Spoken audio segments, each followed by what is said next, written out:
आज के इस वीडियो में आपका बहुत बहुत स्वागत है। आज हम लोग क्लास 10th का पर्सनालिटी 2.2 पोलिनोमियल का प्रश्न नंबर 1 का पार्ट 5 और पार्ट 6 सॉल्व करेंगे। इससे पहले वाले वीडियो में हम लोग पार्ट 3 और पार्ट 4 सॉल्व किए थे। आज हम लोग पार्ट 5 और पार्ट 6 सॉल्व करेंगे। तो प्रश्न नंबर आपका 1 दिया गया है कि निम्न द्विघात बहुपद के शून्य ज्ञात कीजिए और शून्यकों तथा गुणांकों के बीच के संबंध की सत्यता की जांच कीजिए। तो प्रश्न नंबर 5 में आपको दिया है कि टी स्क्वायर -15 और 6 नंबर में आपका दिया है कि 3x² - x और -4। तो हम लोग देख रहे हैं कि ये सब आपका द्विघात समीकरण है, मतलब जिसका पावर 2 रहेगा वो आपका क्या होगा, द्विघात समीकरण। तो इसका हमको शून्यक निकालना है, उसके बाद शून्यकों तथा गुणांकों के बीच में संबंध की सत्यता की जाँच करना है। तो चलिए हम लोग प्रश्न नंबर 5 को सॉल्व करते हैं। तो प्रश्न नंबर 5 का क्या दिया है, 5 आपको हल लिख लेते हैं। आपको जो दिया है उसको लिखिए। आपको दिया है कि t² - 15, तो t² - 15 दिया है। तो सबसे पहले इसको क्या करते हैं कि इसको px लेट कर लेते हैं। मान लेते हैं कि px equal to t² - 15। px मतलब क्या, px मतलब कि पोलिनोमियल इन x, या हिंदी में कहिए होता है x का बहुपद। तो देखिए इसके आगे तो हम लोग कुछ सॉल्व नहीं कर सकते, इसलिए हम लोग फिर से मान लेते हैं कि पी एक्स इक्वल टू क्या, पी एक्स इक्वल टू 0। तो 10² t square -15 equal to p x को क्या माने, पी एक्स को 0 माने, तो इसको 0 के बराबर लीजिए। तो देखिए t² इक्वल टू माइनस में 15, इक्वल टू इधर ले जाएगा तो प्लस में 15 हो जाएगा। अब देखिए t, अब स्क्वायर हटाइए तो स्क्वायर हटाइएगा और इक्वल टू इधर जाएगा तो आपको रूट लग जाएगा। तो रूट लगाने का क्या तरीका है कि स्क्वायर हटेगा तो रूट लगेगा और आपका क्या लग जाएगा, प्लस माइनस। आपको नियम याद रखना होगा कि जब स्क्वायर हटेगा और इक्वल टू इधर ले जाएंगे तो रूट चढ़ेगा और प्लस माइनस का साइन लगेगा। तो t का मान आपको 2 मिल जाएगा, एक मान आपको प्लस में √15 मिल जाएगा और एक मान आपको माइनस में √15 मिल जाएगा। तो t का कितना मान मिला, t का मान आपका 2 मिल गया, एक प्लस में √15 और एक माइनस में √15। तो हम लोग द्विघात का प्रॉब्लम सॉल्व कराएं तो द्विघात बनाएंगे तो 2 आपको आंसर मिलेगा। तो देखिए तो लास्ट में हम लोग लिखेंगे कि t² - 15, तो t² - 15 का शून्यक क्या हो जाएगा, शून्यक आपका प्लस में √15 और क्या हो जाएगा, प्लस में √15 और माइनस में √15 हो जाएगा, प्लस में √15 और माइनस में √15 है। इतना आपको लिख लेना है कि t² - 15 का शून्यक प्लस में √15 और माइनस में √15 है, तो द्विघात है। तो इसमें द्विघात में शून्य की संख्या क्या है, द्विघात में शून्य की दो संख्या 2 गो। तब पहला शून्य को हम लोग अल्फा बोलते हैं और दूसरा शून्य को हम लोग बीटा मान सकते हैं। तो देखिए इसमें 2 शून्य का आपको निकल गया, तो किसी को आप अल्फा और किसी को बीटा मान सकते हो, वो आपके मन के ऊपर है। तो अल्फा हम लोग इसको लेट कर लेते हैं प्लस में √15 और बीटा हम लोग इसको लेट कर लेते हैं माइनस में √15। तो यही आपका शून्य जो है आपका ये आंसर हो जाएगा। क्या हो जाएगा, यही आपका शून्य कहलाएगा। तो अल्फा और बीटा, तो यही आपका आंसर दिया है। इसके आगे हम लोग को बोला है कि जांच कीजिए, इसका आगे क्या करना है, जांच करना है। क्या जांच करना है कि शून्यकों तथा गुणांकों के बीच में संबंध की सत्यता की जांच करना है। तो जांच कुछ इस प्रकार से हम लोग करेंगे। सबसे पहले लिखेंगे शून्यकों का योग, शून्यकों का योग। तो शून्यकों का योग क्या होता है, शून्य का योग। तो शून्य का आपका 2 है, अल्फा और एक बीटा है। तो शून्यकों का योग, योग मतलब जोड़। तो फार्मूला होता है कि शून्यकों का योग बराबर -b/a। तो -b क्या है, -b आपका x² का गुणांक होता है। देखिए कि आपका x² का गुणांक होता है। तो द्विघात हम लोग पढ़ रहे हैं, तो द्विघात का व्यापक रूप क्या होता है, द्विघात का व्यापक रूप, द्विघात बहुपद का व्यापक रूप क्या होता है, व्यापक रूप आपका होता है कि व्यापक रूप आपका होता है ax² आप प्लस में bx आप प्लस में c होता है। व्यापक रूप आपको याद रखना है कि यहाँ पर a जो है आपका x² का गुणांक है, यहाँ पर b जो है x का गुणांक है और c आपका क्या है, c आपका अचर पद है। तो इसमें हम लोग देख रहे हैं कि यहाँ पर वेरिएबल आपका t है। यदि यहाँ पर वेरिएबल अगर x है तो x का गुणांक लेंगे और x² का गुणांक लेंगे, लेकिन यहाँ पर वेरिएबल आपका t है तो t का गुणांक लेंगे और t² का गुणांक लेंगे। यदि p रहेगा तो p में देखेंगे, यदि q रहेगा तो q में देखेंगे। तो यहाँ हम क्या देख रहे हैं कि अल्फा प्लस बीटा तो -b। तो यहाँ है तो b, तो आपका किसका गुणांक 1 है, लेकिन x है, लेकिन यहाँ पर t है, तो यहाँ पर किसका गुणांक हो जाएगा, t का गुणांक हो जाएगा, t का गुणांक, और लास्ट में हम लोग लिखेंगे ए क्या है, ए आपका हो जाएगा टी स्क्वायर का गुणांक, टी स्क्वायर का गुणांक। तो अल्फा का मान कितना, अल्फा का मान +√15, तो +√15 लिखिए, प्लस लिखिए। बीटा का मान कितना, बीटा का मान आपका -√15, तो -√15 इक्वल टू, अब माइनस बी का मान देखते हैं कितना आता है, तो माइनस लगा लीजिए बी, तो बी क्या है, टी का गुणांक है। तो देखिए इसमें हम लोग देख रहे हैं कि टी स्क्वायर -15 दिया है, तब फोटो इसका कुछ गुणांक नहीं तो 1 है ना, तो देखिए ये वाला फोटो मिल गया और ये वाला फोटो मिल गया। तो सी आपका कांस्टेंट है, कोई संख्या हो सकता है। तो देखिए इसमें आप बी एक्स आपका नहीं, तो इसको लिख सकते हैं टी स्क्वायर -0 इंटू टी, तो जीरो में किसी संख्या किसी के कीजिएगा तो जीरो, माइनस में कितना हो जाएगा फिर, तो इसमें टी का गुणांक कितना हो गया, टी का गुणांक आपका -0 हो गया, और टी स्क्वायर का गुणांक कुछ नहीं तो 1, तो यहाँ पर हम लिखेंगे टी का गुणांक, तो टी का गुणांक आपका -0 और टी स्क्वायर का गुणांक आपका 1 हो जाएगा, तो 1 लिखिए। उसका देखते हैं कि +√15 और प्लस माइनस माइनस में √15 इक्वल टू में क्या लिखेंगे, माइनस माइनस प्लस, तो 0/1, तो आपका प्लस में एक माइनस में कट जाएगा तो 0, और 0 में किसी भी संख्या से भाग लगेगा तो 0। तो हम लोग एक यहाँ पर देख रहे हैं कि LHS बराबर RHS, मतलब दायां पक्ष और बायां पक्ष आपस में क्या है, दायां पक्ष और बायां पक्ष आपस में बराबर है। तो शून्यकों का योग तो हम लोग जाँच कर लिए, अब शून्यकों का हम लोग गुणनफल जाँच करेंगे। तो लिखिए हम लोग,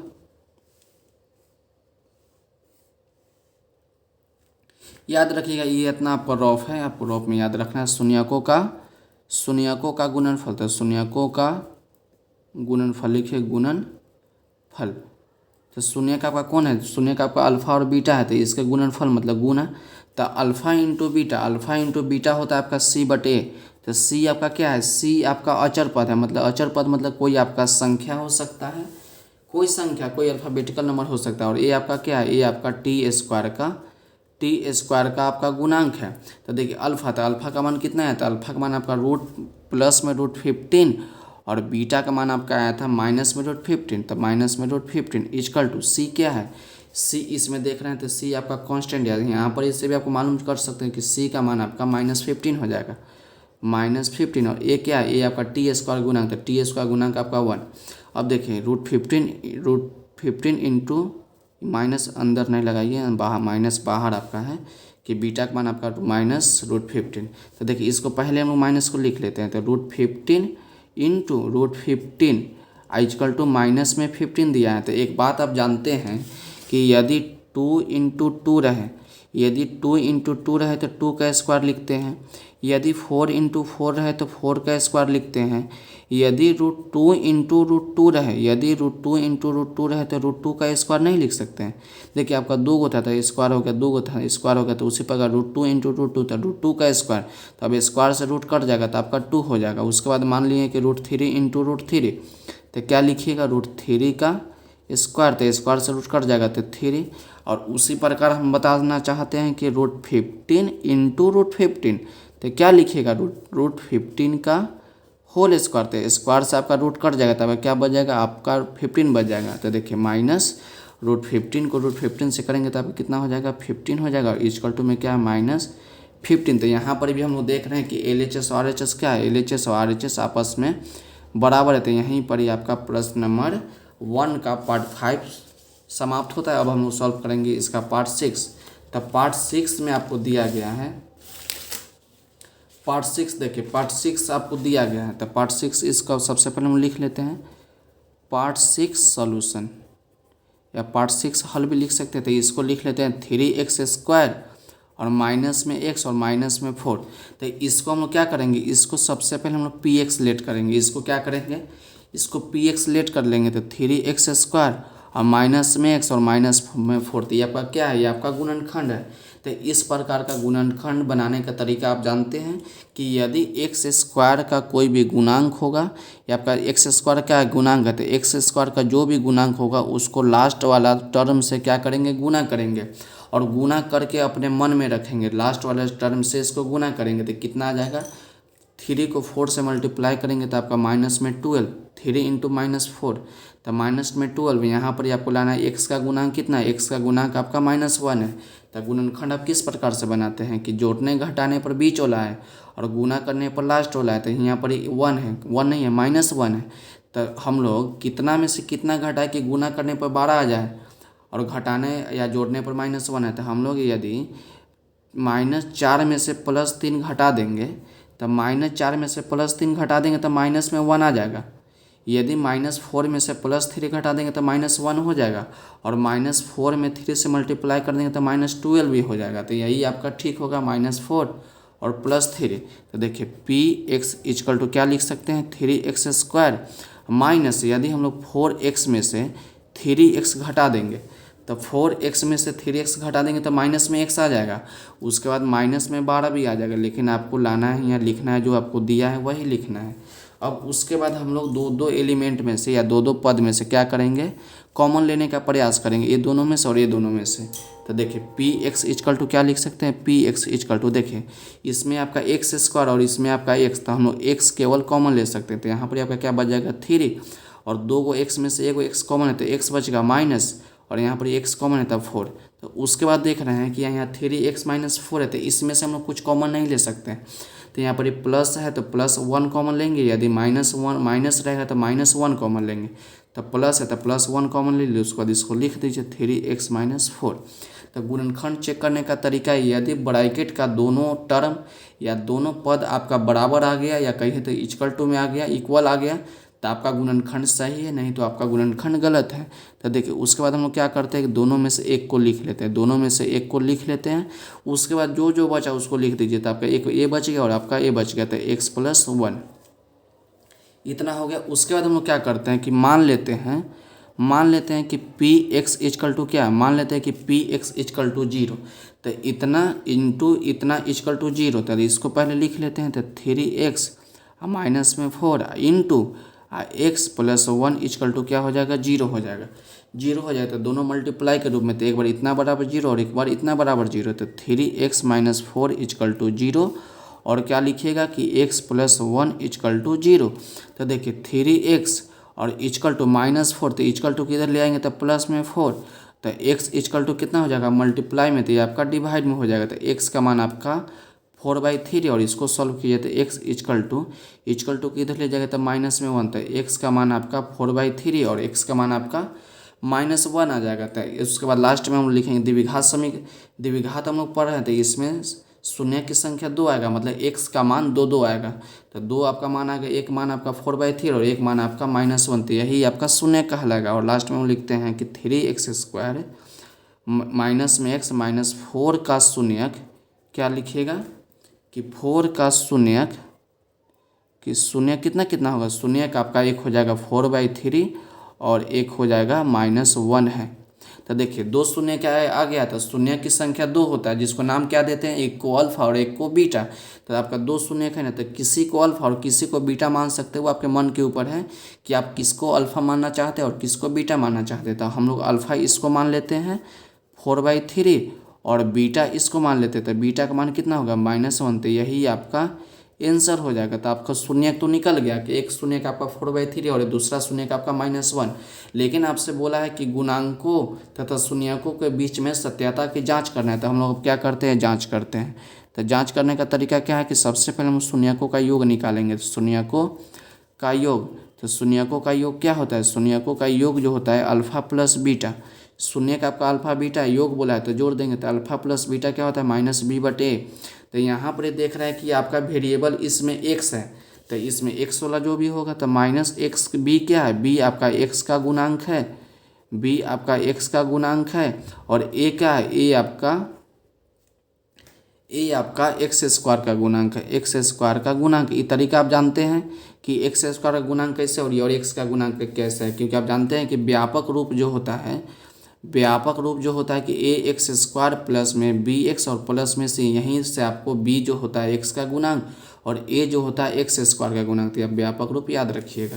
तो देखिए अल्फा का मान कितना है, तो अल्फा का मान आपका 4/3 और प्लस, और बीटा का मान आपका आया था -1, तो -1 लिखिए इक्वल टू माइनस बीटा कितना है, यहाँ बीटा नहीं आपका b है, तो b हम लोग यहाँ से देखते हैं आपका कुछ इस प्रकार के फोटो क्या है ना, x² प्लस bx प्लस में से लेकिन माइनस है, तो आपका x है, तो x का गुणांक कितना है, x का गुणांक कुछ नहीं तो 1 है ना, तो -1 हो जाएगा। तो -1 लिखते हैं। उसका देख रहा है कि x² का गुणांक, तो x² का गुणांक कितना है 3 है, तो यहाँ पर ही हम लोग 3 लिखे।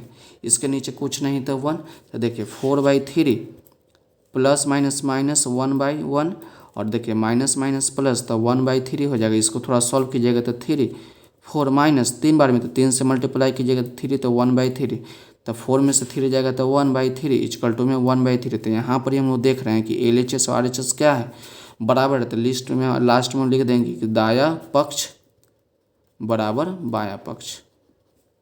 क्या लिखेंगे, दाया पक्ष बराबर बाया पक्ष। आप लिखना चाहते हैं तो लिख सकते हैं, नहीं तो लिख सकते हैं कि LHS बराबर RHS। तो शून्यकों का योग तो हम जांच कर लिया, अब हम चेक करेंगे शून्यकों का गुणनफल। तो शून्यकों का गुणनफल आपको याद होगा कि शून्यकों